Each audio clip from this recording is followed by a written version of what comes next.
welcome to this week's video. Today I'm sharing one of the most important painting skills you can develop, how to suggest detail rather than paint every single part of your subject. Using this atmospheric owl portrait, I'll show you how values, edges, temperature and brushwork can create the illusion of incredible detail while keeping your painting fresh, painterly and full of atmosphere. Let's jump straight in. Number 1. Starting with a cinematic quality. This painting has a very cinematic feel, dark, atmospheric and dramatic. This is a low-key painting, a painting about darkness and atmosphere as much as it is about an owl. The edges around the owl are lost in a lot of places. Where the dark feathers meet the dark background, there is no clear separation, just a gradual emergence of form from shadow. That is the part of what gives this image a drama and mystery, and the owl itself has complex patterning and incredible feather detail. This painting would not have worked by painting every feather. That approach would have destroyed the quality that makes it compelling. Instead, the goal was to capture that cinematic feel, so everything I did, my values, my edges, my temperature and decisions, my colour mixing, all had to serve that single goal. Number 2, the problem with painting complex detail. So let's talk about the wing, because this is where it is easy to run into trouble. The wing is complex, layers of feathers, each one with its own pattern, its own edge, its own relationship to the feathers around it. The instinctive response to that complexity is to try to paint it, to work through it systematically, feather by feather, layer by layer, until you have described everything you can see. Remember though, the eye does not see like this. It sees a central point of focus and then everything becomes less defined on the periphery. So if I focus on the face, I don't really want to be focusing on that wing. I'll end up with a painting of detail rather than that cinematic feel. Detailed rendering will pull the eye into the wing rather than allowing it to read the whole painting. And in a painting like this, the whole is far more important than any individual part.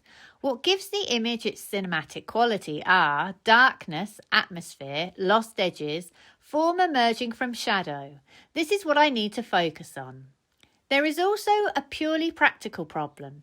You simply cannot render every feather in an Alla Prima painting. The paint is wet, the edges will merge, and any attempt to carefully define individual feathers on top of wet paint will just drag and muddy. So the question is not how do I paint every feather, the question is how do I create the impression of a complex wing without painting it? And that is a very different and much more interesting question. Number 3, correct values, the foundation of cinematic effect. Before we talk about edges, temperature and complementaries, I want to talk about value because in a painting like this, getting your values right is an absolute foundation of everything else. If your values are wrong, nothing else you do will save the painting. That value structure is what creates the drama. The deep darks are what make the lighter areas feel luminous and significant. We then have our midtones on the wing and our light areas in the face and body. If my darks are not dark enough, the whole value structure collapses. The lighter areas lose their impact and that cinematic quality disappears completely. This is where mixing a rich, colourful black is more effective, because the quality of your darkest dark determines the quality of everything above them.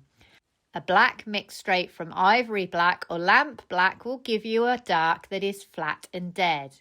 You can mix a number of different combinations, alizarin crimson plus viridian, ultramarine deep plus burnt umber, or the combination I use of alizarin crimson, transparent red oxide, ultramarine deep and transparent yellow oxide. You'll see the red in my first application of the background. I then go back over it with a mix of green.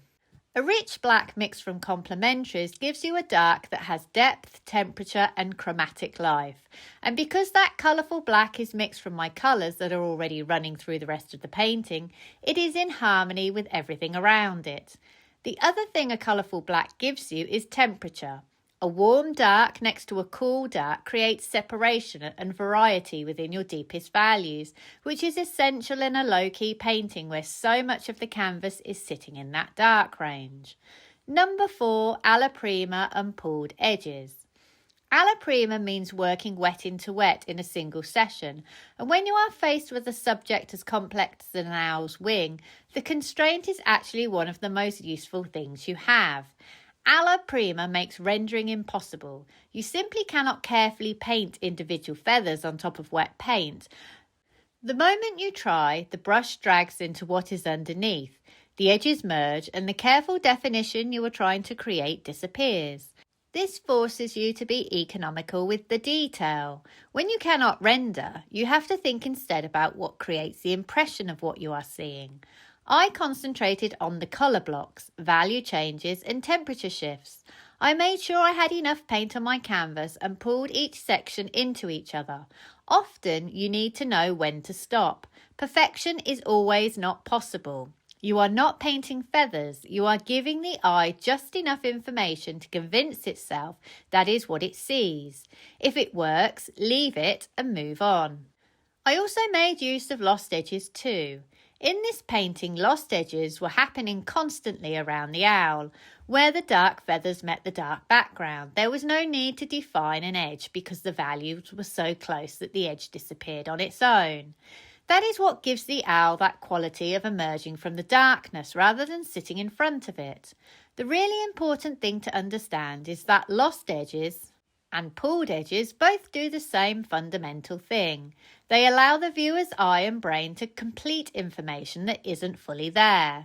The brushes I used to help me achieve this effect are my short flat synthetics by Artmaster and my long-haired combers by Rosemary & Co. Number 5, temperature is your secret weapon, purple and yellow. The wing was extraordinarily complex in the reference photo, layers of feathers, intricate patterning, a huge range of tones all sitting within a relatively dark value range. Describing all of that through edges alone was not going to be enough. The answer was a strong temperature shift, and specifically the complementary pairing of purple and yellow running through the wing. Purple is a cool colour, yellow is a warm colour, and they sit opposite each other on the colour wheel, which means placed next to each other they create maximum visual tension and contrast, and give me the temperature shift I wanted. Mixed together, they also give me a brown. I moved around my palette to get this brown, varying my yellows. Remember, cadmium yellow light will give me a cooler brown than my warmer yellows of yellow ochre light and transparent yellow oxide. So if I add cadmium yellow to my black plus a little white, it will give me a much cooler brown than if I add maybe an orange or a red. I've also worked with dark greens mixed with ultramarine deep and cadmium yellow light.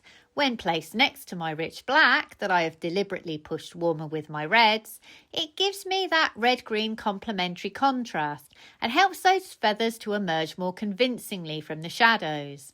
For my lighter greys and whites, I have stuck to the yellow-purple combination, using either my rich black plus white plus cadmium yellow light, or I have used a purple mix from cadmium red plus ultramarine deep plus cadmium yellow light plus white.